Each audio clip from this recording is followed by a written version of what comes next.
आदिम तीर्थंकर प्रभु आदिनाथ मुनिनाथ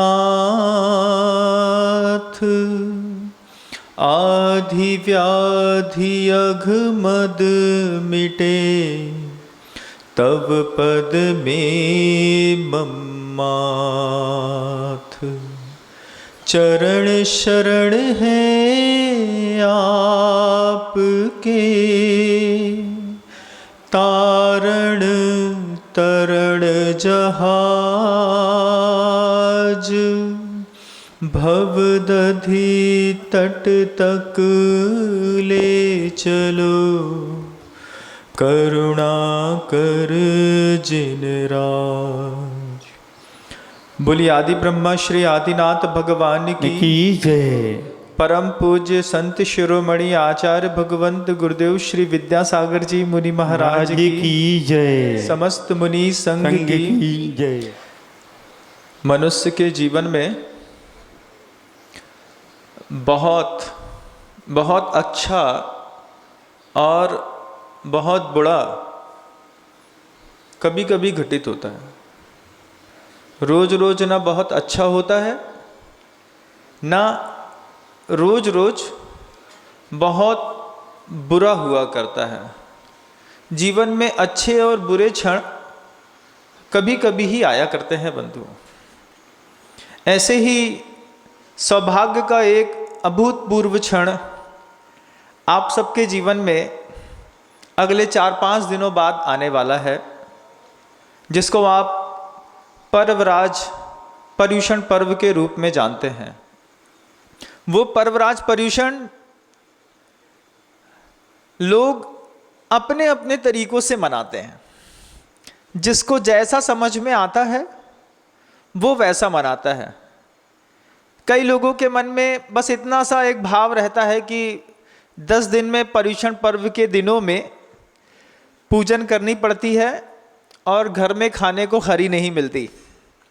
हरी सब्जी छोड़ दी और पूजा कर ली और लोगों ने अपना अपना पर्युषण मना लिया। ऐसी नाना प्रकार की भ्रांतियां अलग अलग जीव आत्माओं के अंदर रहती है। बच्चों के अंदर सिर्फ एक चीज़ का उत्साह रहता है कि शाम के समय जो सांस्कृतिक कार्यक्रम होते हैं उन सांस्कृतिक कार्यक्रमों में हमको भाग लेने का मौका मिलेगा। किन्हीं और लोगों के मन में थोड़ा बहुत और कोई उत्साह विशेष प्रकार का रहता है कि एकाध कोई विद्वान आ जाते हैं, उन विद्वानों के माध्यम से समाज में कुछ प्रवचन मिल जाएंगे, देख लेंगे, सुन लेंगे, इज्जत बढ़ेगी, बात खत्म हो जाती है। सबकी पर्युषण पर्व को लेकर के अपनी अपनी धारणाएं हैं और संसार के सारे लोग इस पर्वराज पर्युषण पर्व को अपने अपने हिसाब से मनाते हैं। लेकिन गुरु के हिसाब से कोई पर्युषण पर्व नहीं मनाता। कुछ हिसाब किताब गुरुओं का भी है, आगम का भी है। उस आलोक को देखने पर किसी भी चीज की सही कीमत पता चलती है। मैंने पहले ही कहा कि मनुष्य के जीवन में बहुत बहुत अच्छा और बहुत बुरा ऐसे क्षण कभी कभी आते हैं। चूंकि अभी आने के लिए पर्वराज पर्युषण के 6 दिन बाकी हैं, मुझे ऐसा लगता है कि 6 दिन पूर्व में अगर आपकी चेतना को झंकृत कर दिया जाए तो आप इसकी व्यवस्थित तैयारी कर सकते हैं, इसका व्यवस्थित आनंद भी ले सकते हैं। एक बार की बात है, वो समय था हम लोग रेवती रेंज में थे। रेवती रेंज में दिल्ली के एक श्रावक जिनका नाम सुधीर जी जैन है, दिल्ली के रहने वाले हैं, उनका आना हुआ। क्लासमेट कंपनी है, बहुत बड़ी, रबड़ पेंसिल बनाती होगी, उसके वो एक बहुत बड़े उप विक्रेता के रूप में प्रसिद्ध हैं। पूरे देश में उनके हाथ से होकर के वे सामग्रियां जाती हैं। तो उनका गुरु जी के पास आना जाना होता था, संवाद भी बहुत अच्छा होता था। गुरु से कई गृहस्थ शिष्य भी हैं जो बहुत ज़्यादा खुले रहते हैं। तो उनका गुरु जी के चरणों में आना हुआ। आते ही साथ उनका पहला प्रश्न था, गुरुजी, जो आपके सानिध्य में आता है जो आपकी शरण में आता है और जो आपकी शरण में नहीं आता है, दोनों के जीवन में दुख आते हैं। फिर आपकी शरण में आने का फायदा क्या मिला? प्रश्न पहली बार में इतना जानदार लगता है। जो आपकी शरण में रोज आता है, रोज आपकी पूजा करता है, भक्ति करता है, उसके जीवन में भी दुख आते हैं, और जो आपकी शरण में आया ही नहीं आज तक, उसके जीवन में भी दुख आते हैं। जब दोनों के जीवन में दुख आते हैं, दोनों के जीवन में सुख दुख लगा रहता है, तो फिर आपकी शरण में आने का क्या फायदा मिला? गुरुदेव बहुत हाजिर जवाब हैं, तुरंत मुस्कुराते हैं और एक ही प्रश्न मात्र पूछते हैं उनसे, अच्छा बताइए, कर्म का उदय कब याद आता है? कर्म का उदय कब याद आता है? आप लोगों को कब याद आता है बताइए? तीव्र कर्म का उदय है कब याद आता है? जब घर में बहुत तेज दुख का वातावरण बन जाता हो, कोई शारीरिक मानसिक व्याधि आ जाती हो जिसको दूर करना अशक्य होता है, किसी की मृत्यु हो जाती है, कुछ खो जाता है, तब आपको कर्म का उदय याद आता है। दुख में ना, सुख में तो कभी कर्म का उदय याद नहीं आता। गुरुदेव उन्हीं से कहते हैं, बताओ कर्म का उदय तुमको कब याद आता है? बोले जब बहुत दुख में रहते हैं तब कर्म का उदय याद आता है। बोले गुरु की सानिध्य में आने के बाद सुख भी एक कर्म का उदय लगने लगता है। यह गुरु के पास आने की खासियत है, क्योंकि जब दुख आता है आपके जीवन में, तब तो आपको लगता है कि मेरे तीव्र पाप कर्म का उदय है, लेकिन गुरु के सानिध्य में आने के बाद आपको इस चीज का एहसास होता है कि ये जो सुख है, ये जो वैभव है, ये जो भोग संपदाएं हैं, ये भी एक कर्म का उदय है। आज है, कल नहीं रहेगी। फिर गुरुदेव कहते हैं कि गुरु के पास आने पर सुख समझ में आता है कि ये कर्म का उदय है। अब कर्म का बंध कब याद आता है? दूसरा नया प्रश्न, बोले कर्म का बंध। फिर वो सुधीर जी कुछ सोचने लगे, सोच करके बोलते हैं गुरुदेव वो भी जब दुख आता है ना, तभी समझ में आता है कि हमने कोई कर्म बांधा होगा, आज वो उदय में आ रहा है। बोले चेतना कर्म के बंध की और कर्म के उदय की सिर्फ दुख रूप आपको संसार में दिखाई देती है। जब आप किसी गुरु की शरण में आते हैं तब आपकी चेतना वहां तक जाती है कि ये जो हम पुण्य वर्धनी क्रियाएं कर लेते हैं, मंदिर चले आते हैं, पूजन अभिषेक कर लेते हैं, ये भी हमारे किसी पुण्य का उदय है। फिर गुरुदेव एक अंतिम शब्द में कहते हैं, सुख और दुख की बात तो संसार में होती है, गुरु के पास आने पर तो हित और अहित की बात हुआ करती है। जो लोग ये सोचते हैं कि गुरु के पास जाने पर मेरे दुख दूर हो जाएंगे, उनसे मैं कहना चाहता हूं कि वो ये सीख लें कि गुरु के पास जाने पे मेरा अहित रुक जाएगा। अहित का रुक जाना और दुख के रुक जाने में अंतर है। दुख का उदय तुम्हारे कर्म के उदय के कारण आया है, लेकिन अहित और हित का मार्ग देखने की दृष्टि तुम्हारे अंदर गुरु पैदा करते हैं। पहला प्रश्न हो गया। फिर दूसरा प्रश्न, चूंकि पर्वराज पर्युषण आने ही वाले थे तो उन्होंने पूछ ही लिया कि हम तो बहुत कम पढ़े लिखे हैं, भले हम दिल्ली में रहते हैं, सब संभालते हैं, सब करते हैं, लेकिन धार्मिक क्षेत्र में हमारी बहुत ज़्यादा ना आस्था है, ना बहुत ज़्यादा क्रिया है, ना हमको बहुत ज़्यादा समझ में आता है। आप बता दीजिए ये पर्युषण पर्व क्यों मनाए जाते हैं? गुरुदेव के शब्दों में संवाद गुरुदेव से हो रहा है। गुरुदेव से पूछा पर्युषण पर्व क्यों मनाए जाते? गुरुदेव ने बिल्कुल सटीक और सांस्कृतिक जवाब दिया। पर्युषण पर्व क्यों मनाए जाते हैं? पर्युषण पर्व का गुरुदेव ने संधि विच्छेद कर दिया, संधि विच्छेद किया पर्युषण शब्द का। तो उन्होंने कहा कि एक उष धातु है, धातु में उपसर्ग या प्रत्यय लगा करके संस्कृतकार शब्द की रचना करते हैं, तो उस धातु है, उस धातु का अर्थ है काटना, पीटना, मारना, जला देना, नष्ट कर देना, उपभोग कर लेना। ये उस धातु का अर्थ है। क्या क्या? काटना, पीटना, मार डालना, जला देना, नष्ट कर देना और उपभोग कर लेना। इस उस धातु में परि उपसर्ग लगाया, परि उपसर्ग पूर्वक ल्युट प्रत्यय लगा करके पर्यूषण शब्द बन गया। और फिर गुरुदेव ने एक संस्कृत का एक सूत्र वाक्य कहा, उपसर्गे धात्वर्थो बलात् अन्यत्र नीयते, आहार विहार संहार परिहार उपहारवत। क्या है महाराज? अब वो छोटा सा व्यक्ति संस्कृत क्या समझे, लेकिन बड़े हाँ में हाँ मिला रहे थे वो, हाँ हाँ हाँ। क्या क्या समझे? बोलते आप भी समझाइए क्या समझे। तो बोले उपसर्ग लगाने पर धातु का अर्थ बदल जाता है। उपसर्गे धात्वर्थो बलाद अन्यत्र नीयते, बलाद बलपूर्वक उस धातु का अर्थ ही बदल जाता है। कैसा? जैसे हार में हार धातु है, उसमें आप आ लगा लो, उपसर्ग आहार हो गया, वी लगा लो तो विहार होगा, परि उपसर्ग लगा दो तो परिहार हो गया, संग उपसर्ग लगा लो तो संहार हो गया। आहार विहार संहार उपहार परिहारवत, धातु एक ही है, उपसर्ग लगाते जाइए अलग अलग और अलग अलग शब्दों के अर्थ बनाते जाइए। फिर आचार्य सिंह जी ने उनको समझाया कि देखो उस धातु है ना, उस धातु के अर्थ क्या क्या हुए, और उससे एक और नया शब्द बनता है जो आप लोग उपयोग करते हैं, उष्ण। बोले बहुत उष्ण था, जल गए। उस धातु का अर्थ ही है जलाना, नष्ट करना, काट देना, मार डालना, भ्रष्ट कर देना, उपभोग कर लेना। तो वो उस उष्ण है, एक शब्द उपयोग तो करते हैं आप लोग, बहुत उष्णता थी, गर्मी बहुत तीव्र है, उष्ण हो रहा है, कैसे जाएंगे। वो उष्ण शब्द कहाँ से आया? वो उस धातु से आया जो जलाने के अर्थ में थी।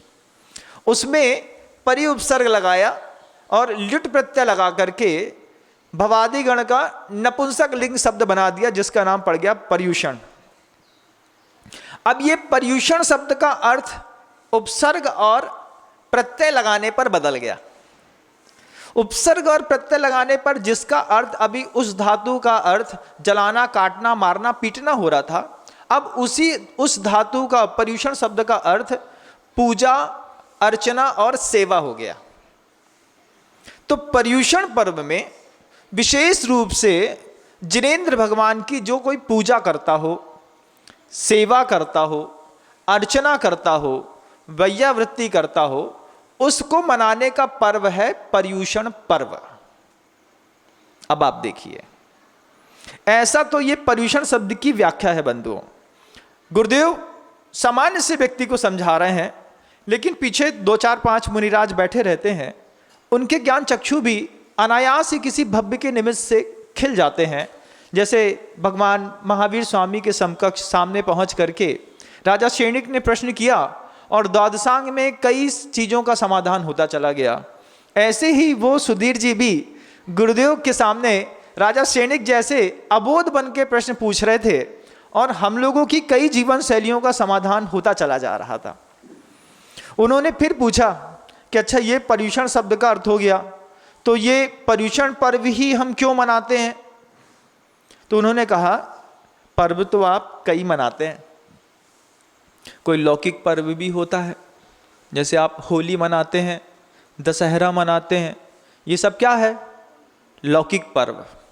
कुछ व्यक्तिगत व्यक्ति को लेकर के पर्व होते हैं, वो भी आप मनाते हैं, जैसे महावीर जयंती मना लेते हैं, आदिनाथ जयंती मना लेते हैं, मोक्ष सप्तमी मना लेते हैं, ये भी पर्व है, आप ये भी बनाते हैं।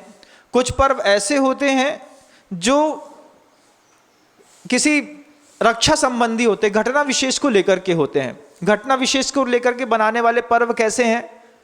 पूछो तो पता चलता है। तो फिर उन्होंने पूछा घटना विशेष के पर्व कौन से हैं जो आप मनाते हैं? जैसे आप रक्षाबंधन मना लेते हैं, आप अक्षय तृतीया मना लेते हैं, आप भाई दूज मना लेते हैं। ऐसे कुछ पर्व हैं जो घटना विशेष को लेकर के, कुछ पर्व हैं जो लौकिक होते हैं, कुछ पर्व ऐसे होते हैं जो व्यक्ति विशेष को लेकर के होते हैं, और कुछ शाश्वत पर्व हुआ करते हैं। उन शाश्वत पर्वों की श्रेणी में 3 बड़े पर्व आते हैं बंधुओं। एक आता है आपका अष्टानिका का पर्व, ये शाश्वत पर्व है, प्रत्येक भव्य मनाता है। दूसरा शाश्वत पर्व है पर्युषण का पर्व। ये पर्युषण पर्व क्या है? सेवा, अर्चना, पूजा इत्यादि के रूप में। तीसरा पर्व है रत्नत्रय का। तो जब ये पर्युषण पर्व चलते हैं, शुरुआत के 5 दिनों में जो श्रावक होते हैं वो प्रायः करके 5 पूजा करते हैं, जिसमें एक रत्नत्रय की होती है, पुष्पांजलि की होती है, एक देवशास्त्र गुरु की होती है, पंचमेरु की होती है, 16 कारण भावनाओं की होती है और 10 लक्षण की होती है। ये पूजाएं 5, 7, 6 पूजा प्रत्येक श्रावक शुरुआत में 5 दिनों तक करता है। उसके बाद पंचमेरु की पूजा रुक जाती है, बाकी पूजाएं चलती रहती हैं। तब गुरुदेव से उन्होंने पर्युषण शब्द का अर्थ पूछ लिया। फिर एक नया प्रश्न, तो महाराज जी ये पर्युषण पर्व का अर्थ समझ में आया कि सेवा, पूजा, अर्चना होता है, तो ये लोग आपके पास आकर के क्यों मनाते हैं? अपने घर में भी मना सकते थे, लेकिन लोग जो हैं वो आपके पास, मैं देखता हूं इतनी भीड़ आती है यहां पे, इतनी भीड़ के बीच में लोग पर्व मनाते हैं, इतनी गैदरिंग रहती है, कैसा किचकिच चिक होती रहती है, आपके पास आकर के क्यों? तो गुरुदेव का बहुत सटीक और मनोहर उत्तर था कि गुरु की सन्निधि में जब ये पर्युषण पर्व मनाए जाते हैं तो व्यक्ति को अपनी योग्यता से ज्यादा सुख मिलता है। योग्यता से ज्यादा कहीं सुख प्राप्त करना हो तो गुरु के पास पहुंच जाओ, वो आपको उसका आनंद दिलाते हैं। फिर गुरुदेव ने कहा कि जो भी तीर्थ क्षेत्रों पे इस तरीके के पर्युषण पर्व मनाए जाते हैं, उन पर्युषण पर्वों में पूरे के पूरे तीर्थ क्षेत्रों का, संस्कृति का, कला का, साहित्य का विकास भी होता है। लोग आते हैं, भगवान की शांति धारा करते हैं, गुरुओं का उपदेश सुनते हैं, वैराग्य की चर्चा करते हैं। इन सब चीज़ों से धीरे धीरे धीरे करके जो तीर्थ क्षेत्र जीर्ण शीर्ण अवस्था में रहते हैं उनका विकास भी होता है। इसलिए भी प्रायः करके तीर्थ क्षेत्रों में जाकर के लोग अपना पर्युषण पर्व मनाना पसंद करते हैं। प्रश्न उत्तर चल रहे हैं, सामने वाले को कितना समझ में आ रहा है नहीं पता, लेकिन उनके निमित्त से पीछे बैठे वाले को बहुत समझ में आ रहा है। उनका फिर एक प्रश्न खड़ा हो गया, उन्होंने बहुत अच्छे से प्रश्न किया। तो फिर पर्युषण पर्व में तीर्थ क्षेत्र में पहुंच गए, तो तीर्थ क्षेत्र में पहुंच करके ये पूजा ही तो करना है, एक थाली से दूसरी थाली में द्रव्य चढ़ानी है, ये कहीं भी चढ़ा दो। अब इसके लिए तीर्थ क्षेत्र जाओ फिर ऐसा करो, तो गुरुदेव नहीं, ऐसा नहीं। तीर्थ क्षेत्र में जाकर के पूजा करने का मतलब ये नहीं है कि तुम एक थाली की द्रव्य उठा करके दूसरी थाली में चढ़ा रहे हो, सब पूरा हो जाना है। तीर्थ क्षेत्र में एक सबसे बड़ी बात, आपके क्षेत्र संबंधी अनुकूलता मिलती है। किसी भी फल की प्राप्ति आपको करनी हो, द्रव्य क्षेत्र काल भाव निमित्त बसात कर्मणः फल प्राप्ति हृदय, ऐसा एक सूत्र आता है। टीका में लिखा है टीकाकार ने कि द्रव्य के, क्षेत्र के, काल के, भाव के निमित्त से जो कर्मों की प्राप्ति, कर्मणः फल प्राप्ति, कर्मों के फल प्राप्ति जो होती है उसको उदय कहते हैं। तो पुण्य का उदय उठाने के लिए, पुण्य के उदय की उदीर्णा कराने के लिए, पुण्य के उदय को भोगने के लिए भी इन निमित्तों को जोड़ना पड़ता है।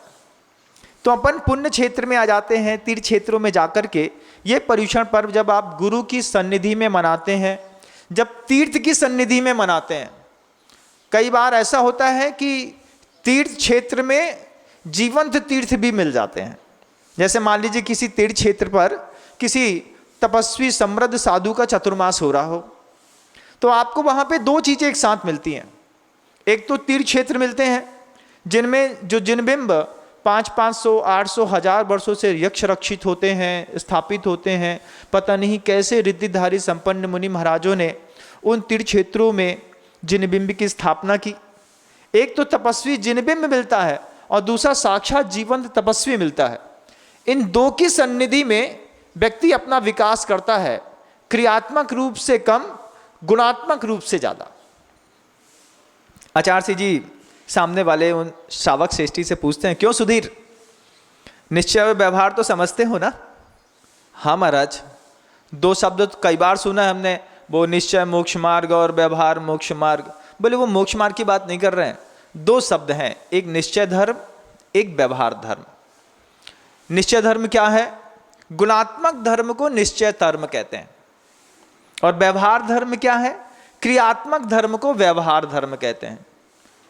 क्रियात्मक धर्म के बिना कभी भी किसी भी व्यक्ति को गुणात्मक धर्म की प्राप्ति नहीं हो सकती। व्यवहार के बिना कोई भी व्यक्ति निश्चय में नहीं जा सकता, लेकिन निश्चय में पहुंचने के बाद व्यवहार की कोई कीमत नहीं। वो साधन है, लेकिन जब तक निश्चय में नहीं पहुंचता तब तक व्यवहार ही उपादेय है। हाँ महाराज, तो फिर क्या सीखा? बोले वो जो तुम इस थाली से उस थाली पर 5 पूजा करते हो, ये 5 पूजा, 6 पूजा, 7 पूजा, माला फेरना, सास का स्वाध्याय करना, भगवान का अभिषेक करना, ये सब क्रियात्मक धर्म है। क्रियात्मक धर्म मील का पत्थर है, लेकिन मंजिल नहीं है। मंजिल क्या है? मंजिल है गुणात्मक धर्म। तुम्हारी समता, तुम्हारी समाधि, तुम्हारे चित्र की एकाग्रता, तुम्हारे जीवन में उपशम भाव, कसाय की मंदता, संसार से वैराग्य, इंद्रिय के भोग से अपने आप को ऊपर उठाने का विज्ञान सीख जाना, ये गुणात्मक धर्म है जो किसी गुरुओं की सन्निधि में होता है। क्यों? क्योंकि गुरु वहाँ, जिनके गुरु के पास रहो तो आपको अनुशासन दिखाई देता है। भगवान के सामने आप अनुशासित नहीं रह सकते, लेकिन गुरु के सामने आपका अनुशासन दिखाई देता है। तो फिर पूछा उन्हीं श्रावक ने, तो फिर ये तीर्थ क्षेत्र में पर्युषण पर्व कैसे मनाना चाहिए? कैसे मनाना चाहिए? इससे क्या मतलब? मनाना है अच्छे से। हाँ तो ठीक है, आपने बता दिया एक गुणात्मक धर्म है, एक क्रियात्मक धर्म है, तो क्रिया कर दी हमने। अब गुणात्मक धर्म क्या है? तो गुणात्मक धर्म बता तो दिया, समता है, सामायिक है, स्वाध्याय इत्यादि के माध्यम से अपने चित्र में कसाय भाव का शमन करना, जिसके लिए हम पर्वराज पर्युषण पर्व मनाते हैं बंधुओं, मुख्य उद्देश्य रहता है। तो गुरुदेव कहते हैं कि देखो, उस गुणात्मक धर्म को प्राप्त करने के लिए 10 दिनों तक साधक सब करता है। जो आप जैसे गृहस्थ हैं, कभी मुनि श्री सुधा सागर जी महाराज के शिविर में जाएंगे, कोई पूर्णमती जी के शिविर में जाएगा, कोई वीर सागर जी महाराज जी के शिविर में जाएगा, कोई आगे उठ करके मुनि श्री क्षमता सागर जी महाराज के शिविर लगा रहे हैं, वहाँ भी जा रहे हैं। जहाँ भी जो भी साधुगण तपस्वी विद्यमान है, वे एक ऐसा आयोजन, एक ऐसे क्षेत्र में भूमिका बना देते हैं कि जिसमें 10 दिनों तक श्रावक आकर के और वहाँ पर निराबाध रूप से धर्म ध्यान करके क्रियात्मक धर्म और गुणात्मक धर्म दोनों को समझ सके। बंधुओं, दोनों को समझने के लिए वहाँ पर लगा दिया गया, व्यवस्था बना दी गई। प्राय करके प्रत्येक क्षेत्रों में जहाँ गुरु रहते हैं वहाँ पे ऐसी मनोहारी व्यवस्था अपने आप बनी रहती है, बुलावे की कोई ज़रूरत नहीं रहती है। गुरुदेव ने बताया सामने से कि देखो, अब जैसे मान लो तुम यहाँ पर आ गए कि नहीं, अब जाना है क्या? नहीं महाराज, अब तो 10 दिन यहीं रुकना है। फिर 10 दिन यहाँ रुक करके क्या करना है? प्रश्न उठता है कि आप पर्युषण पर्व में 10 दिन किसी क्षेत्र पर गुरु के सानिध्य में आ गए तो करना क्या है? गुणात्मक धर्म को बनाने के लिए गुरुदेव कहते हैं कि बाहरी सारे साधनों का प्रयोग करके आत्मा को केंद्रित करना। जैसे घरों में रहने वालों को तो बस एक ही चीज पता है, क्या? 10 दिन हरी नहीं खाने, बाकी सारी नौटंकी चलेगी। लेकिन ऐसा नहीं, गुरुदेव कहते हैं ऐसा नहीं। 10 दिनों में गृहस्थ मील का पत्थर अपनी साधना का गाड़ता है गुरु के सानिध्य में। गुरु उसको प्रोत्साहित करते हैं, आशीर्वाद देते हैं, तो वो एक आसन करता है, उपवास करता है। तो महाराज एक आसन करता है तो एक आसन तो कर लेते हैं। तब आचार्य श्री जी को लगा कि ये वास्तव में कुछ नहीं जानता है, तो बड़ी अच्छी व्याख्या करते हुए बोला, ऐसा एक आसन नहीं करता जैसा तुम करते हो। पर्युषण के दिनों में 4 प्रकार के एकासन भी 4 प्रकार का होता है बंधु। आप लोगों को एकासन करने का किसी ने भाव बनाया होगा, किसी ने पर्युषण पर्व में उपवास की धारणा बनाई होगी कि हम 10 दिन का उपवास करेंगे, कोई निर्जल उपवास करेंगे। तो वो एकासन भी 4 प्रकार के। पहला है एकासन एक समय में निर्विकृति का प्रयोग करना। निर्विकृति क्या है? विकृति क्या है? कि जिससे इंद्रियां और मन अपने आपे में ना रहते हो, ऐसा भोजन जब अपन करते हैं तो उसको कहते हैं विकृति। तो जिन भोजन, ऐसा भोजन करने पर, जिस भोजन को करने पर आपका मन और आपकी इंद्रियां नियंत्रित रहती हो, आपकी वासना नियंत्रित रहती हो, आपकी निद्रा नियंत्रित रहती हो, आपकी कसाय का आवेग नियंत्रित रहता हो, आपके अंदर के मनोभावों में उपशम भाव बना रहता हो और आपका जीवन भी चलता रहता हो, ऐसा एक आसन करना है जिसका पहला शब्द है निर्विकृति। एक आसन 4 प्रकार के, पहला कौन सा? निर्विकृति। निर्विकृति में क्या कि जो 6 रस हैं, इन 6 रसों से जिससे शरीर में, इंद्रियों में पोषण और वेग बढ़ता है, इन 6 रस का त्याग करके शुद्ध भोजन कर लिया, जिसको भोजन तो कर लिया लेकिन उस भोजन का स्वाद जिह्वा पर नहीं आया, ऐसा एक निर्विकृति एक आसन होता है। जो आप भोजन कर रहे हैं उसका कोई स्वाद नहीं आएगा, जैसे मूंग की दाल ले ली, रोटी ले ली, अब घी नहीं लगाया, नमक नहीं डाला, मिर्च मसाले से बघारा नहीं, तो पेट तो भर जाएगा लेकिन वासना की पूर्ति नहीं होगी। जिह्वा की भी वासना है, इंद्रियों की भी वासना है। तो ऐसा भोजन करने का संकल्प 10 दिनों में हमारा हो कि हम निर्विकृति का भोजन करेंगे, जिससे हम भोजन करके पेट को डाल तो देंगे, शरीर हमारा चल भी जाएगा, लेकिन हमारी वासना नियंत्रित हो जाएगी। पहला निर्विकृति। दूसरा कौन सा है? गुरुदेव बोलते हैं समझ में आ रही है? हाँ महाराज आ रही है। बहुत सज्जन पुरुष हैं वो सुधीर जी, और गुरुदेव के आशीर्वाद से वो तीर्थ क्षेत्र डोंगरगढ़ में चंदगिरी में एक भव्यतम सहस्कुट जिनालय भी बना रहे हैं, और शायद यहाँ पर भी एक मुख्य बड़ी प्रतिमा भी उनके सहयोग से स्थापित की गई है। भव्य पुरुष हैं बंधुओं। उन्होंने, गुरुदेव ने उनको बताया दूसरा क्या कि दूसरा होता है अचाम्ल। अचाम्ल समझते? तो वो तो बहुत सीधे सरल लोग, गुरुजी हम कुछ नहीं समझते, आप समझा दीजिए। ठीक है, अचाम्ल क्या है कि इमली के खट्टे पानी के साथ आपने भात खा लिया। भात समझते हो? चावल, थोड़ा सा इमली का पानी ले लिया रसम जैसा, और उसमें भात मिला करके खा करके और बिल्कुल हल्का भोजन कर लिया। इमली के पानी के साथ चावल बहुत जल्दी पच जाता है और पूरा दिन धीरे से निकल जाता है, पानी की कमी नहीं होती, आपका काम चल जाता है। तो दूसरा है एक एकासन करने का तरीका अचाम्ल। अचाम्ल, हाँ महाराज, अब वो सोच रहा है व्यक्ति, धारणा बना रहा है कि मुझे इस बार जो पर्युषण में एक आसन करने हैं उसमें से मुझे कौन सा एक आसन पसंद आएगा और मैं कौन सा करूंगा। तीसरा है एक भक्त। एक भक्त एक आसन क्या है? एक भक्त एक आसन है कि आपको थाली में एक बार भोजन दे दिया जाएगा। कितनी बार? एक परसा। एक परसा थाली में दिया तो इसका यह मतलब नहीं कि 6 पूड़ी एक साथ रख देंगे। जितना सामान्य मनुष्य पहली बार में भोजन करता है, मात्र उतनी ही थाली लगाई, कटोरी भर के दाल दे दी, 2 सब्जी दे दी, थोड़ा सा और भी जो था वो दे दिया, 2-3 रोटी जो एक बार में आप जैसा भी रोज आप खाने के आदी हैं उतना दे दिया, आपका पानी दूध रख दिया। ये एक भक्त है। एक भक्त में आपको एक परसा भोजन मिल गया। अब उस एक परसे भोजन में भी साधना है। कैसी साधना है? तो श्वेतांबर संप्रदाय में ये बात लिखी है कि एक हाथ को और सिर के अलावा कुछ भी नहीं हिलाना है। सीधा हाथ और सिर के अलावा शरीर का कोई अंग हिलना नहीं चाहिए, और एक पात का परसा आप एक बार में खा ले, पानी पी के उठ जाएं। यह आपका एक भक्त हो गया। आप ऐसा भी एक आसन कर सकते हैं। फिर चौथा एक आसन है एक स्थान। एक स्थान में आपको भोजन मिल जाएगा, आपकी मर्जी का मिल जाएगा, और आप उसको एक बार ले लीजिए। मान लीजिए आपको रस त्याग नहीं कर पाते हैं, आप बिना रस त्याग किए आप एक बार वो भोजन ले लीजिए, पेट भर खा लीजिए। शाम को दूध पानी केला कुछ भी नहीं मिलता।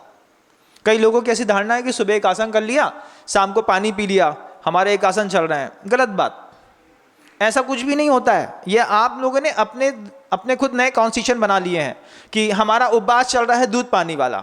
भैया दूध केला वाला, दूध पानी वाले उपवास नहीं माने जाते। दूध अपने आप में संपूर्ण आहार है। जिनने दूध और केले के साथ उपवास करने की धारणा बनाई हो, वो ऐसी धारणा को तोड़ दें। और वो कम से कम 4 एक आसनों में से किसी एक आसन को स्वीकार कर लें। उस एक भक्त में एक स्थान में क्या है, एक भक्त में कि आपको भोजन मिलेगा, आपको अपने शरीर को वहां से उठाए बिना एक बार में जो भोजन करना है आप कर लीजिए और अपनी साधना 10 दिन के लिए आकार दे दीजिए। ये एक आसन से आदमी की कसाय समित होती है। जिनकी सामर्थ्य होती है तीर्थ क्षेत्रों में गुरुओं के सानिध्य में उपवास करते हैं। बहुत सारे लोग जलोपवास करते हैं। कुछ लोग 5 दिन का उपवास करने के बाद 1 दिन जल ले लेते हैं, फिर उपवास करते हैं। ये सब क्रियात्मक धर्म है बंधुओं। इस क्रियात्मक धर्म के पीछे हमको जो चीज चाहिए थी वो चीज थी हमारी साधना, हमारी समता, हमारी समाधि, हमारी कसायों का उपशम भाव। इसके लिए आपने एक आसन किया, लेकिन कुछ लोग बस इस बात में लग गए, हरी छोड़ दी और हमने समझा धर्मात्मा बन गए। सुबह शाम दोनों टाइम बढ़िया जैसा मिलता है, जैसा आप करते होंगे, अनादिकाल से करते चले आए, वही तो है। चेतना को समझा दिया जाए, फिर चेतना को किसी क्रिया को करने का आनंद आता है। तो बार बार वो सामायिक की बात 2-3 बार गुरुदेव ने कहा, तो वो फिर एक नया प्रश्न सुधीर जी का खड़ा हुआ। वो कहते हैं, गुरुदेव ये सामायिक क्या होती है? फिर नया प्रश्न। आचार्य जी शाम का समय था, वो मुस्कुरा रहे थे, बोले सामायिक क्या होती है? बोले सामायिक क्या होती है, क्या करना पड़ता है सामायिक में, कैसे होती है? बड़ा सुना है, नाम सुना है। वो हमारी पत्नी घर में बैठ करके खूब आपके सामने टीवी में ऐसे बैठ जाती है और वो सामायिक करती है। तो आचार्य जी ने बहुत अच्छे शब्द कहे। गुरुदेव कहते हैं सामायिक क्या होती है? देखो, खुली आंखों से किसी भी वस्तु की लंबाई, चौड़ाई और ऊंचाई, ये तीनों दिखाई देती है ना। सामायिक में उसी वस्तु की गहराई दिखाई देती है। अगर किसी वस्तु की गहराई देखना हो तो व्यक्ति को सामायिक करना चाहिए। लंबाई, चौड़ाई और ऊंचाई, आपको किसी भी वस्तु का मेजरमेंट कितना लंबा है, कितना चौड़ा है, कितना ऊंचा है दिख जाएगा। लेकिन उसकी जो डेप्थ है, अपनी आत्मा की डेप्थ में जाने के लिए, गहराई देखने के लिए आपको सामायिक करनी पड़ती है। फिर गुरुदेव से को लगा कि एक उदाहरण और अच्छा धर देता हूं, तो आचार्य जी एक और उदाहरण रख दिया। कहते हैं गुरुदेव, अच्छा बताओ सुधीर बताओ। हाँ गुरुजी, करंट से बचने के लिए क्या करते हो? तो बड़े अच्छे से जवाब देता है। सामान्य से जवाब है कि करंट से बचना हो तो लकड़ी के पाटे पर खड़ा हो जाओ। तो जैसे करंट से बचने के लिए आप लकड़ी के पाटे में खड़े हो जाते हैं, ठीक ऐसे ही राग द्वेष के करंट से बचने के लिए व्यक्ति सामायिक के पाटे पर खड़ा हो जाता है। कि अगर आपको राग द्वेष के करंट से बचना है, क्योंकि ये राग द्वेष आपको साल भर परेशान करता है बंधुओं, उसी में तो उलझे रहता है। दुकान चलाते में, घर चलाते में, परिवार चलाते में, इन सब चीजों में आदमी राग द्वेष में ही तो उलझा रहता है। इस राग द्वेष के करंट से बचना हो तो 10 दिन पर्युषण के किसी तीर्थ क्षेत्र में गुरु की सन्निधि में पहुंच जाओ। आचार्य की सन्निधि में, किसी तपस्वी मुनि महाराज, किसी बड़े मुनि महाराज की तपस्वी सन्निधि पहुंच जाओ और अपनी सामायिक को इस बार आकार दो। इस बार अपने एकासन को बहुत अच्छा आकार दो। इस बार अपनी भावनात्मक, क्रियात्मक, गुणात्मक चीजों को भी आकार दो कि मुझे क्रियात्मक धर्म भी बहुत अच्छा पालना है और गुणात्मक धर्म भी बहुत अच्छा पालना है। गुरुदेव ने कहा कि देखो, ये जो पर्युषण पर्व है, ये पर्युषण पर्व जैनियों में दीपावली से कम नहीं होता। जितनी खुशी दीपावली की होती है, उससे ज्यादा खुशी पर्युषण पर्व की होती है बंधु। क्यों महाराज? बोले पर्युषण पर्व के दिन पूरे मंदिर का अपने आप 5-8 दिन पहले से जीर्णोद्धार हो जाता है। जिनके घरों में माँ बहनों के पास टूटी फूटी पायल, चांदी, बिछिया कुछ पड़े रहते हैं, उनके मन के अंदर भी भाव आता है कि भैया अभी 8 दिन बाद पर्युषण पर्व आने वाला है, इसमें थोड़ा अपना बचा पैसा और लगा लेती हूँ और इस बार चांदी के चमचमाते बर्तन से भगवान की पूजन करूंगी। ये उपयोग की पवित्रता देखिए आप, दीपावली का माहौल कैसे बनता है। समाज के जो व्यवस्थापक लोग रहते हैं, मंदिर में जो आसन पुराने हैं उनको हटा देते हैं, नए आसन, चटाई इत्यादि रख दिए, मंदिर की दीवारें ठीक कर दी, रंग रोगन कर दिया, प्रतिमा जी का मंचन कर दिया, प्रतिमा जी अच्छी पूरी वेदिका पूरी की पूरी चमचमाने लगती है। मिथ्या दृष्टि जीव को भी आपके भगवान को देख करके पूजा करने का भाव पैदा हो जाता है। इस पर्युषण के दिन जब नगाड़े बजते हैं तो जो नई नाचने वाले होते हैं ना, उनके भी पैर थिरकने लगते हैं। ऐसे ही पर्यूषण के दिन में ऐसा माहौल बनता है मंदिरों के अंदर कि जो मिथ्या दृष्टि है, आपका लड़का कभी मंदिर नहीं आता, पूजा नहीं करता, अभिषेक नहीं करता, कुछ नहीं करता, उसको भी इच्छा हो जाती है चलो आज एक बार अभिषेक कर लेते हैं। तो ये सामूहिक पुण्य कर्म का ऐसा पवित्रतम उदय है जो बंधु तीर्थ क्षेत्रों में करने पर 1000 गुना फलित होता है।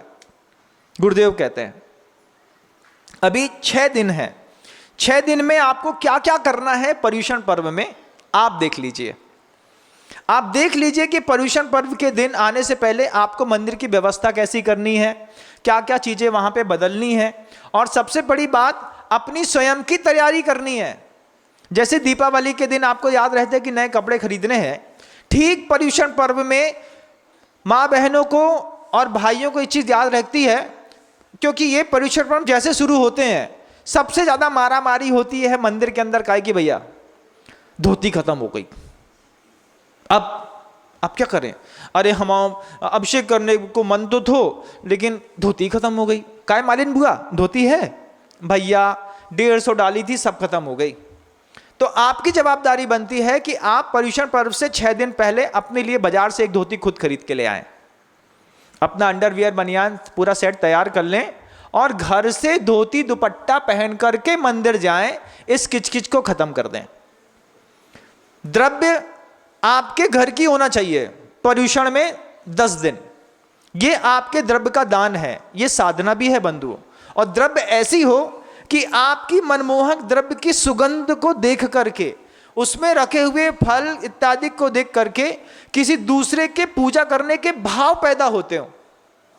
मंदिर के द्रव्य हर श्रृंगार के फूल से ऐसी टूटे फूटे दानों में बना दी गई, थाली रख दी, बहुत बड़े पुजारी आए 10 दिन में पूजा करने के लिए। सही पुजारी तो घर के अंदर से चांदी की चमचमाती थाली, कलश, अपना लोटा लुटिया लेकर के पूरा धोती दुपट्टा पहन करके जाता है सिर्फ मंदिर में चढ़ाने के लिए। 10 दिन हर घर से एक थाली द्रव्य, उसकी औकात के हिसाब से। औकात के हिसाब से क्यों? तुम्हारी जैसी सामर्थ्य हो, तुम्हारी सामर्थ्य हो तो उसमें पिस्ता, बादाम, छुहारा, अखरोट, थाली अच्छी बड़ी कर लो, केसर का उसमें रंग रख दो, बेबी ब्रांड केसर ले लो, लंबे खड़े चावल ले लो, अच्छे चांदी के चमचमाते बर्तन ले लो, और एक आध दो बढ़िया अच्छे से वो बाजोटा इत्यादि बुला करके पहले से समाज के लोग रख देते हैं कि भैया बहुत सारे धर्मात्मा आने वाले हैं पर्यूषण में, पहले से व्यवस्था बना दो। इसको कहते हैं साधर्मी वात्सल्य, तुम्हारे लिए भी बना दी। तो तुम अपनी औकात के हिसाब से मंदिर में 10 दिन पूजा करना। तुम्हारी जो हैसियत है, हैसियत क्या है महाराज? हैसियत तो तुम्हारी तुम खुद जानते हो। तुम्हारे मन को किसी चीज को समझाने की जरूरत नहीं है। आपकी सामर्थ्य है तो दुनिया में आपने अपनी पत्नी के लिए बहुत सारी चीजें खरीदी होंगी, मां के लिए खरीदा होगा, सोने के पायल, बिछिया, चांदी, सब कुछ। लेकिन वो जैन कैसा जैन होगा जिसके घर में एक भी सेट पूजा के बर्तन चांदी के या सोने के ना मिले? सोने के बर्तन तो महंगे आते हैं, चांदी के तो ले सकते हो ना। तो इस बार पर्यूषण पर्व में एक चांदी के सेट का बर्तन आपको पहले से खरीद लेना, धोती दुपट्टा पहले से खरीद लेनी। क्या? गुणात्मक क्रियात्मक धर्म की, व्यवहार धर्म की व्यवस्था इतनी सुंदर हो कि लोगों के अंदर गुणात्मक धर्म के प्रति बहुमान पैदा हो जाए। व्यवहार धर्म इतना पवित्र हो कि निश्चय धर्म वालों के अंदर भी लगे कि हाँ देखो उसका क्रियात्मक धर्म भी कितना अच्छा है और उसका गुणात्मक धर्म भी कितना अच्छा है। एकासन, उपवास, सामायिक, वैयावृत्ति, स्वाध्याय, मंदिर के अंदर गए, अब वो झटका दिमाग में दूसरे दिन से खटकने लगता है, वहाँ माला खत्म हो गई होगी, अब हमें माला नहीं मिली। तो भैया दीपावली की तैयारी में जब साड़ी खरीदती हो तो पर्यूषण की तैयारी में एक माला खरीद के ले आओ, घर से एक चांदी की माला खरीद लो, स्फटिक मणि की माला खरीद लो, लकड़ी की माला खरीद लो, अपनी माला खुद खरीदो, अपना धोती दुपट्टा, अपना चांदी का बर्तन, अपना पूरी चांदी की सोने की जैसी तुम्हारी सामर्थ्य है वैसी द्रव्य, स्वयं की माला और स्वयं की जिनवाणी घर से लेकर के आपको मंदिर जाना है, पूजन करनी है, क्रियात्मक धर्म को आकार देना है, साफ सुथरा करना है और चांदी के बर्तन समेटने हैं और घर में वापस आ जाना है। पत्नी को बोलना है मैं पूजा करके आ गया, भगवान का गंधोदक है, अपने हाथ से परिवार के प्रत्येक सदस्य के माथे पर गंधोदक लग जाए, घर में रहने वाले प्रत्येक कर्मचारी के माथे पे गंधोदक लग जाए, प्रत्येक जीव जंतु के ऊपर भी गंधोदक लगाना, ये आपकी जवाबदारी है। घर के अंदर जो गाय बैल है उनको भगवान का गंधोदक कब मिलेगा? इसी निमित्त से तो मिलेगा। और कोई संकोच नहीं करना है, उठ के चलते चले आना है। एक सामान्य से व्यक्ति को गुरुदेव कितना समझा रहे हैं, आप सोचिए। गुरुदेव कहते हैं उन्हीं व्यक्ति से, रेती रेंज की एक बात याद आती है मुझे कि वो रेती रेंज पहुंचे तो उनका जाना हुआ। हम लोग रेती रेंज में जिस कैंपस में रुके हुए थे, उस कैंपस के बाहर बहुत बड़ी क्यारी में गुलाब के फूल लगे थे। मतलब प्रत्येक दिन कैंपस के बाहर, जो रेती रेंज आपने देखा होगा गुरुदेव जहां पे रुके थे, उस कैंपस के बाहर क्यारी बनी थी। उस क्यारी में करीब 300 मीटर तक भरे भरे गुलाब रखे थे। इतने ज़्यादा गुलाब कि कुछ पूछो मत। और गुरुदेव जब भी जंगल से जाएं, मंदिर से वापस आएं, गुलाब को देखें और गुलाब को देख के मुस्कुरा दें और थोड़ा सा गंभीर हो जाएं। गुरुदेव जब भी चलते उनके मुख से नमोकार मंत्र प्रत्येक समय चलता रहता, नमो सिद्धार्थ। अब देखते रहते, ऐसा देखा, रोज देखते, गुलाब दिख रहा है, गुलाब दिख रहा है, गुलाब दिख रहा है। जाते कमरे में बैठ जाते। वही सुधीर जी पीछे से पहुंच गए। तो उस दिन गुरुदेव थोड़ा सा हंस रहे थे, हास्य था उनके, मृदुल मुस्कान चेहरे पर थी। तो सुधीर से कहते हैं, सुधीर देखो गुलाब। हाँ महाराज जी, बहुत बड़ा बड़ा फूला है। तब आचार्य जी क्या बड़ी बात कहते हैं, गुरुदेव कहते हैं कि इस गुलाब में पूरा माहौल बदलने की ताकत थी, लेकिन बिना माहौल बदले झड़ गया। ये दुख की बात देखो।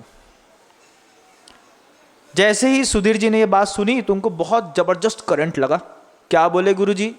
बोले सोचो, मैं रोज देखता हूं उन गुलाब की क्यारियों को, उन गुलाब की क्यारियों में पूरा का पूरा माहौल बदलने की ताकत थी, लेकिन बिना माहौल बदले पूरे के पूरे गुलाब मेरे देखते देखते रोज झड़ जाते हैं। उनको लगा, उस श्रावक को, कि कितनी गहरी बात गुरुदेव कह रहे हैं कि एक गुलाब का फूल खिलता है, फैलता है, उसमें खुशबू है। अगर उस खुशबू वाले गुलाब को कमरे के अंदर रख दिया जाए तो पूरे कमरे का माहौल बदल देता है। बात सही है।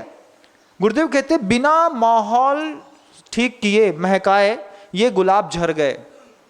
ऐसे ही सुधीर जी, ऐसे ही अपना पुण्य है। गुरुदेव कहते हैं ऐसे ही संसारी व्यक्ति का पुण्य है कि तुम्हारे पुण्य से तुमको तुम्हारे उपभोग की शक्ति से ज्यादा मिला।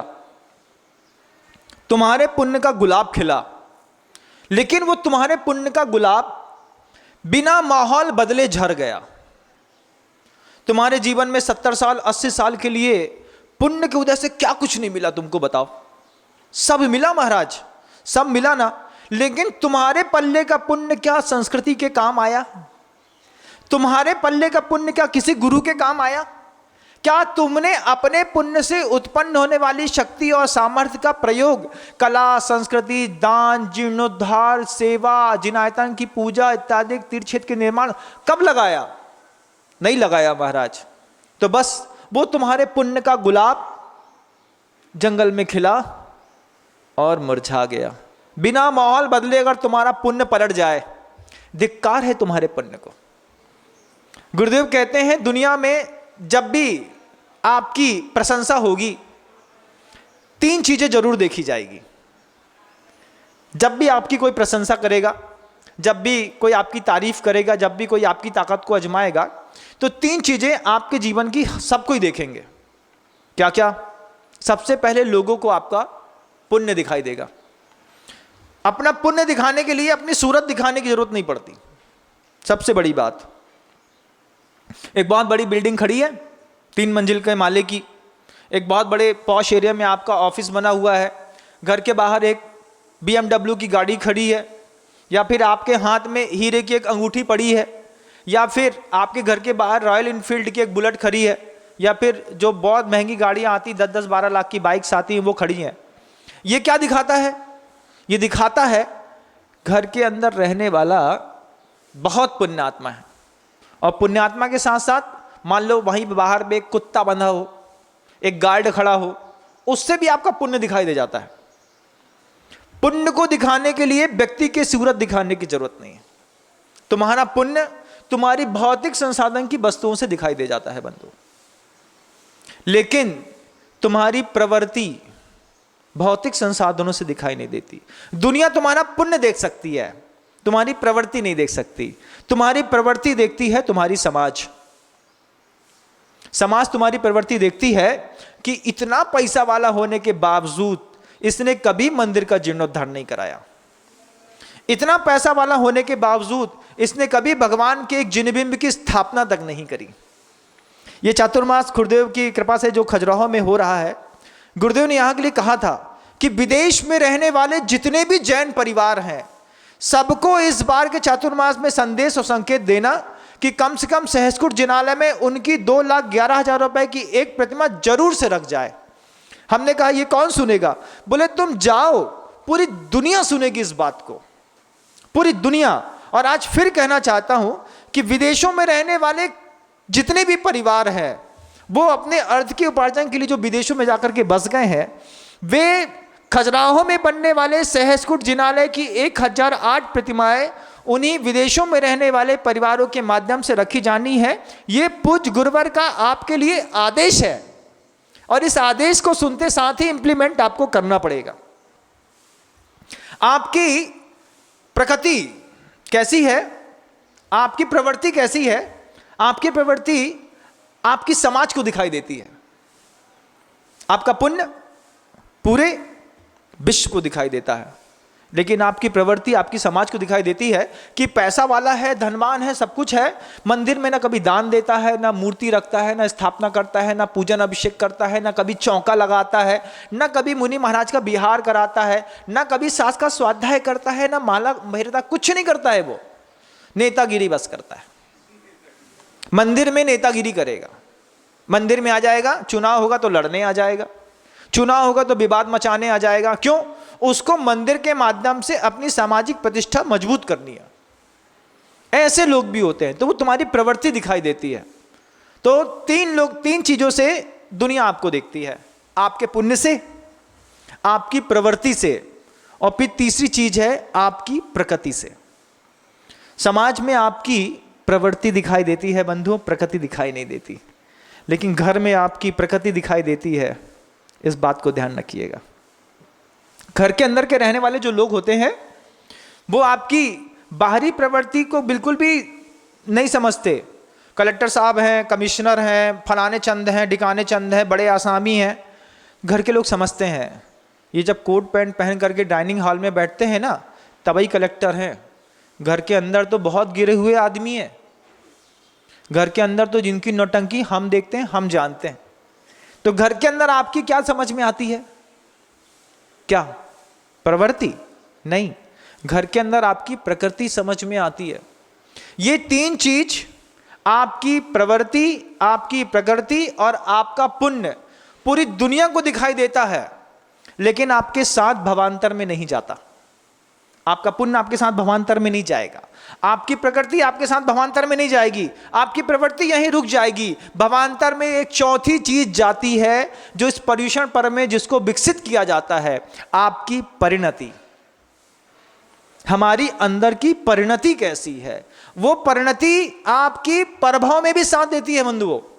उस परिणति की निर्मलता के लिए पूरी दुनिया के वैश्विक जीव, सिर्फ एक समुदाय विशेष जैन मात्र नहीं, कोई भी जीव, चाहे वो किसी भी धर्म का अनुयायी हो, ये वैश्विक धर्म है बंधुओं। कुछ जैन समुदाय के लोग पर्यूषण पर्व मनाते हैं, जबकि दुनिया में जिसको शांति चाहिए उसको 10 लक्षण पर्व के 10 उपदेश सुनने चाहिए। अपनी आत्मा को शांत करने के जो तरीके गुरुओं ने बताए हैं, उनका प्रयोग करके उसमें आगे इंप्लीमेंट करके अपने आप को बढ़ाना चाहिए। ये विकास के अवसर हैं। रेती रेंज का समय था, गुरुदेव ने कहा कि देखो, माहौल को बदले बिना वो फूल जर गया। हम आपसे भी कहना चाहते हैं कि माहौल को बदले बिना कहीं आपके पुण्य का फूल झर ना जाए। इस बात को 10 दिन के पर्यूषण में ध्यान रखिएगा, अपने लिए ध्यान रखिएगा। आप समाज के लिए कुछ नहीं कर पाए, कोई बात नहीं, आप अपने परिवार का माहौल इन 10 दिनों में बदल लीजिए, यह भी बहुत बड़ी जीत है। पूजा के माध्यम से, अभिषेक के माध्यम से, शांति धारक के माध्यम से आपको लगता है कि मुझे माहौल बदलना है अपने परिवार का, मन के अंदर, घर के अंदर किचकिच बहुत होती है, संकल्प करो, उठो वहां से, दबाओ गाड़ी, सीधे खजुराहो। काहे के लिए महाराज? परिवार के साथ पर्युषण पर्व यही मनाएंगे। उससे क्या होगा? जैसी क्षेत्र बदलेगा, गुरु सामने दिखाई देंगे। तो हमने कहा था ना कि अयोग्य व्यक्ति के लिए भी बहुत अच्छी अनुकूलता बनती है, तो गुरु की सन्निधि में बनती है बंधु। यहां भी आकर के आप बहुत अच्छा धर्म ध्यान कर सकते हैं। भीड़ वैसे बढ़ने लगी है, बढ़ रही है, लेकिन आप चाहें तो आ सकते हैं। कैसा पर्युषण मनाना? ऐसा पर्युषण मनाना, पहले से तैयारी करनी है अपने क्रियात्मक धर्म की भी और अपने गुणात्मक धर्म की भी, क्योंकि क्रियात्मक धर्म और गुणात्मक धर्म से ऊपर उठ गए, फिर जाकर के, पहले आप बहिरात्मा थे, 10 दिनों में आपको अंतरात्मा बनने का मौका मिलेगा, और जैसे ही आपने अंतरात्मा को देख लिया तो फिर परमात्मा बनने में देर नहीं लगती। गुरुदेव का कहना है कि पर्युषण पर्व ऐसे विकल्पों से सज धज करके आप मनाएंगे तो आपको बहुत आनंद आएगा। फिर एक और बात कही गुरुदेव ने जो और बहुत गंभीर थी। गुरुदेव कहते हैं, सुधीर, सुधीर तो कहते नहीं, आचार्य जी की खासियत है, वो सामान्य भी व्यक्ति का नाम लेते हैं तो उसके पीछे जी शब्द जरूर लगाते हैं, बहुमान शब्द बहुत देते हैं। मतलब आचार्य जी कभी भी किसी भी व्यक्ति को सीधा एक वचन में कभी नहीं बुलाते, जी लगा देते हैं। बोले सुधीर जी, तो बोले हाँ गुरु जी, आपको अच्छा तो लग रहा है ना? हाँ महाराज, अच्छा तो लग रहा है। और समझ में आ रहा है? जी गुरुदेव, समझ में भी आ रहा है। अब बस इतना भगवान से मनाओ कि आपके पुण्य को किसी की नजर ना लगे। क्या? पर्युषण पर्व तो मनाना है, लेकिन इस पर्युषण पर्व को मनाने से पहले भगवान से मनाओ 8 दिन पहले से कि तुमको पर्युषण पर्व में किसी के, तुम्हारे पुण्य को किसी की नजर ना लगे, घर के अंदर कोई अनीति ना हो जाए। एक बच्चा पैदा हो गया, पर्युषण गए, दद्दा मर गए, पर्युषण गए, शारीरिक असुचिता हो गई, पर्युषण गए। तो भगवान से मनाओ कि मेरा पर्युषण बहुत अच्छा गुरु के सानिध्य में हो जाए, क्योंकि मौके बार बार नहीं आते। हमने शुरुआत में कहा था मनुष्य के जीवन में बहुत बहुत अच्छा और बहुत बुरा, ऐसे अवसर बार बार नहीं आते बंधु, कभी कभार मौका मिलता है। आप लोग 50 साल के, 55 साल के, 60 साल के हो गए होंगे, क्या सोच करके आप पर्युषण मनाते हैं हमको नहीं पता, लेकिन अगर आप इस बार का पर्युषण बनाने से पहले इस उपदेश को बहुत ठंडे दिमाग से सुन करके समझ लें, फिर आप देखिएगा कि मंदिर जी जानने के बाद किसी भी प्रकार की कोई आकुलता नहीं है। हमारा चांदी का बर्तन, हमारी द्रव्य, हमारा धोती दुपट्टा, हमारा क्रियात्मक धर्म, हमारा गुणात्मक धर्म, सब हमारे हाथ में है। हमको मंदिर से कोई अपेक्षा है नहीं, हम सिर्फ वहां देने जा रहे हैं। ये सब होने के बावजूद गुरुदेव कहते हैं कि तीर्थ क्षेत्रों में जब भीड़ बढ़ती है, दान होता है, दान से पूरी दुनिया के तीर्थ क्षेत्र समृद्ध होते हैं। यही 10 दिन होते हैं बंधुओं, जब श्रावक तीर्थ क्षेत्रों में आकर के जब ये पर्युषण पर्व मनाता है तो पूरे जैन शासन के जितने भी तीर्थ हैं वे सब और जी उठते हैं, सबों में और रौनक बढ़ जाती है। और दिवाली जैसा माहौल तो 6 दिन पहले से पूरे घर में, वातावरण में, सब में बना दिया जाता है। भोजन संबंधी जो भी आप हरि इत्यादि का त्याग करते हैं, उसके पीछे भी आपका उद्देश्य रहता है कि हम अहिंसा की आराधना कर सकें।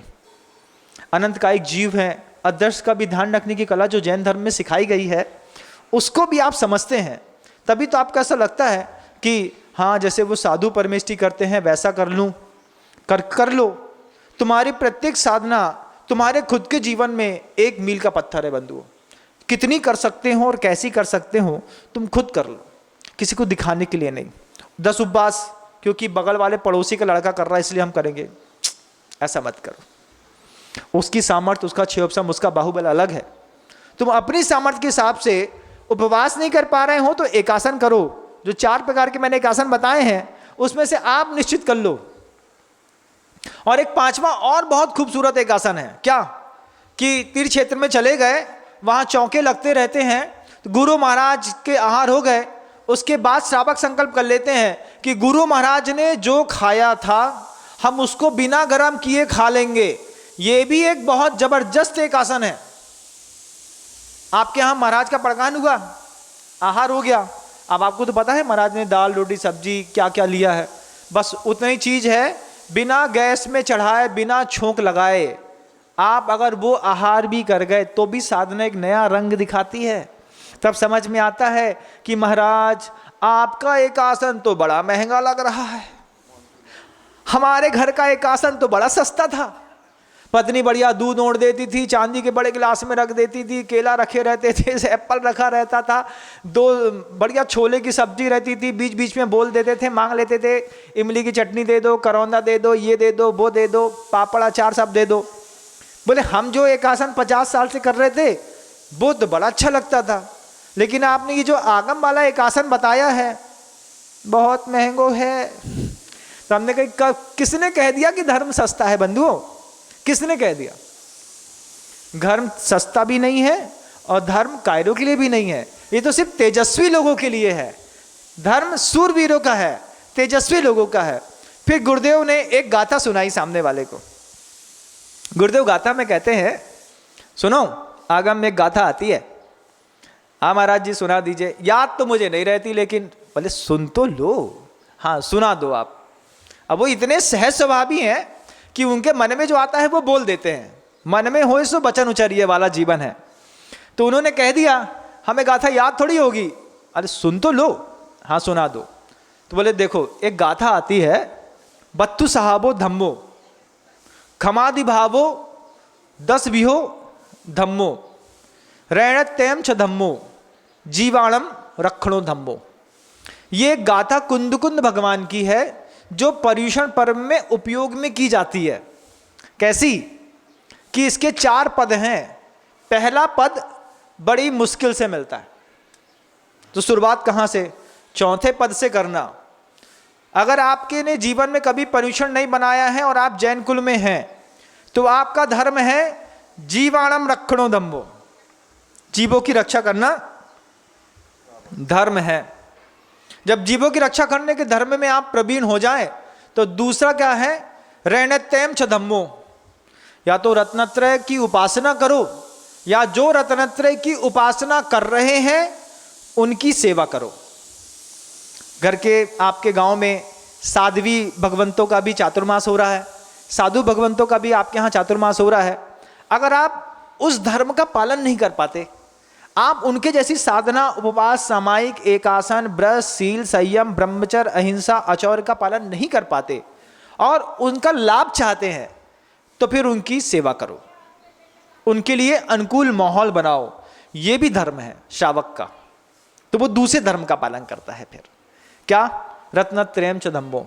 अगर ये इससे उठ गए, ये भी कर लिया, फिर तीसरा धर्म एक आता है। कौन सा? क्षमादि भावो 10 विहो धम्मो। ये क्षमा आदि जो 10 भाव है, दशरथ धर्म है। फिर इसका निर्दोषता पूर्वक जैसा गुरुदेव ने बताया वैसा पालन करो, उपवास करो, एकासन करो, अच्छी भव्यतम पूजा करो, परिवार को लेकर के करो, अपने परिकर को भी बोल दो कि हाँ तुम लोगों को भी पूजा करनी है, तुम लोग भी पहुंचो, और घर की एक व्यवस्था बना लो। और साधना को जिस दिन शुरुआत होती है पर्युषण की उस दिन से आकार मत दो, आज से बदल दो। आज से घर का माहौल बदलो, भैया सिर्फ लौकी लइयो बस, और ज़्यादा कुछ नहीं। क्यों? माइंड सेट करना पड़ता है। सोने से पहले जैसे कमरे का मोड सेट करना पड़ता है ना, ऐसे साधना का मोड भी सेट करना पड़ता है। उनको बता दिया अभी 200 रुपये की सब्जी आ रही थी, एक काम करिए बस थोड़ा सा लौकी गिलकी ले आना, थोड़ा एक टमाटर ले आना, बस हो गया। अरे 5-6 सब्जी से बनता नहीं, 6 दिन बाद परीक्षण आ रहे हैं, अभी से नहीं सुधारेंगे, कंट्रोल नहीं करेंगे तो उनको सुधरेगा नहीं। तो 2-3 दिन जैसे लौकी खिलाई तो वैसे ही जैसे बारिश का माहौल बन जाता है बरसने से पहले, वैसे ही उस साधक के दिमाग में होना चढ़ जाती है, लौकी मिलन लगी है, इसका मतलब है अब मम्मी के हाथ से कुछ नहीं मिलना है। फिर 4 दिन बाद धीरे से पर्युषण लग जाएंगे। तो ये माँ का कर्तव्य है कि अपने परिवार को धीरे से मोड़ करके ढाल दे। शोधन कर लो। आप लोग वो बड़े काबली चना खाते हैं ना, उस काबली चना में बहुत सारे कीड़े होते हैं, तो उसको शोधन कर लो, पहले से देख लो, व्यवस्थित कर लो, साफ सुथरा करके उसको रख लो, और लोगों के लिए भी धर्म ध्यान बना दो। और एक साधर्मी संविभाग का व्रत का भी पालन करो। आपके मोहल्ले में, आपके परिवार में बहुत सारे ऐसे लोग होंगे, समाज में ऐसे लोग होंगे जिनके घरों में इन पर्युषण पर्वों के दिनों में आहार संबंधी अनुकूलता नहीं बन पाती। उसमें से आप साधर्मी बासल का संकल्प कर लो कि मैं प्रत्येक दिन कम से कम 3 व्यक्तियों को अपने घर में शुद्ध भोजन कराऊंगा। तो इससे साधर्मी बासल प्रत्येक दिन बढ़ेगा। भैया आज आपका निमंत्रण है, क्योंकि हमारा संकल्प है, महाराज ने कहा था 3 व्यक्तियों का भोजन हमारे घर में अतिरिक्त बनेगा, शुद्ध बनेगा, और उस शुद्ध भोजन को हम कराएंगे। अब जिनके घरों में प्रतिकूलता होगी, मान लो किसी माँ बहन को घर में नहीं बनाना और पुरुष को व्रत करना है, भाई साहब आपका निमंत्रण है, घर पहुँचाओ, चलो साथ में लेके चलो। तो साथ में लेकर के घर पहुँच गए, उनको भोजन करा दिया, जिसके माध्यम से धर्म की प्रभावना और बढ़ने लगी, और आपने उसका उपयोग करके अपने आपके साधर्मी बात्सल्य को, अपने प्रेम को, अपने स्वभाव को मृदु कर लिया, अपनी कसाई को कम कर लिया। और जो लोग बिल्कुल कुछ नहीं करते, कुछ लोग ऐसे भी धर्मात्मा मिलेंगे, जब मंदिर में शाम के समय सांस्कृतिक कार्यक्रम, ढोल मजोरा कीर्तन बजती रहती है, वो एक गुटखा तमाकू का यहाँ पे दबाए रहते हैं और खाते रहते हैं। क्यों? 50 साल के हो गए, 50 साल के हो गए तो उनको छूट मिल गई, किसी को छूट नहीं मिलती। ऐसे लोगों को घर के अंदर सुधारो कि 10 दिन में कोई भी व्यक्ति पान नहीं खाएगा, 10 दिन में कोई भी व्यक्ति तमाकू नहीं खाएगा। और 10 दिन इतने पवित्र होते हैं बंधुओं सुधारने के कि अगर आपका बच्चा व्यसनी हो गया है गुटखा पान खाने का, उसको 10 दिन का शुरुआत में त्याग करा दो, 10 दिन बाद मुंह से उसका टेस्ट ही उतर जाएगा। और अगर तीव्र पुण्य का उदय रहा तो बच्चा जीवन भर के लिए तमाकू का, व्यसन का, सिगरेट का त्याग भी कर देगा। समझ में आ रही है मेरी बात? पर्युषण पर्व आ रहे हैं बंधुओं, और पर्युषण पर्व इस बार गुरुदेव ने जैसे संकेत दिए हैं, संदेश दिए हैं, और जो गुरुदेव जैसा चाहते हैं वैसा हम मनाने का अपने तरीके से प्रयास करें। गुरुदेव ने कहा कि वो रणत्यम च धम्मों के बाद फिर कौन सा? खमादि भावो 10 बियो धम्मो। तो 10 धर्म का निर्दोषता पूर्वक पालन करो, अनुशासन में रहो, गुरुदेव जैसा कहते हैं वैसा करो, और फिर वस्तु सहावो धम्मो। और गुरुदेव की सन्निधि में, साधु की सन्निधि में रह करके वस्तु का जो स्वभाव है, आत्मा का जो स्वभाव है, उस धर्म को प्राप्त करने के लिए, गुणात्मक धर्म को प्राप्त करने के लिए हम पुरुषार्थ करें।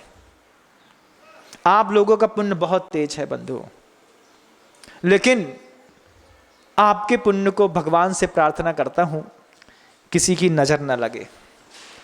उसके बाद एक और प्रार्थना करता हूं कि आपके पुण्य में गुरुदेव की नजर एक बार जरूर लगे।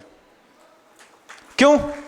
क्योंकि गुरुदेव ही हैं। गुरुदेव ने कहा था कि वो जो फूल मुरझा गया ना, वो फूल की गलती नहीं थी, वो माली की गलती थी कि माली ने उसको वक्त रहते उठाया नहीं, माली ने वक्त रहते उसको समेटा नहीं, उसको एकत्रित नहीं किया।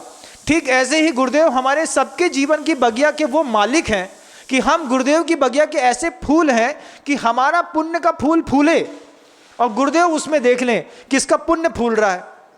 किसी गृहस्थ का पुण्य देख लें कि धीरे धीरे धीरे करके इसकी संपत्ति बहुत बढ़ रही है, तो उसके पुण्य के फूल को फूल करके गिरने और झरने से पहले गुरुदेव रूपी माली उसके पुण्य का उपयोग कर देते हैं। चलो हाँ, तुमको प्रतिमा रखनी है वहाँ पे, तुमको ऐसा करना है, ये मंदिर बनाना है, ये शिखर बनाना है। क्या हुआ?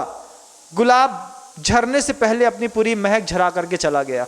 आपका पुण्य भी पूरी महक झरा दे, दुनिया में कोई आपके पुण्य को नजर न लगे, लेकिन हमेशा कोशिश करना कि एक बार हमारे व्यक्तिगत अंतरंग पुण्य को मेरे गुरु देख लें, गुरु देख लें कि मेरा पुण्य कितना है। फिर गुरु जो बोले वो कर गए, तो इस बार का पर्युषण मनाना दुनिया के सारे लोगों के लिए सार्थक बनेगा। आपका ये पर्युषण पर्व बहुत सुंदर और बहुत भव्यतम सात्विक भावनाओं के साथ उपसम भाव को प्राप्त हो, ऐसी भावना रखता हूँ।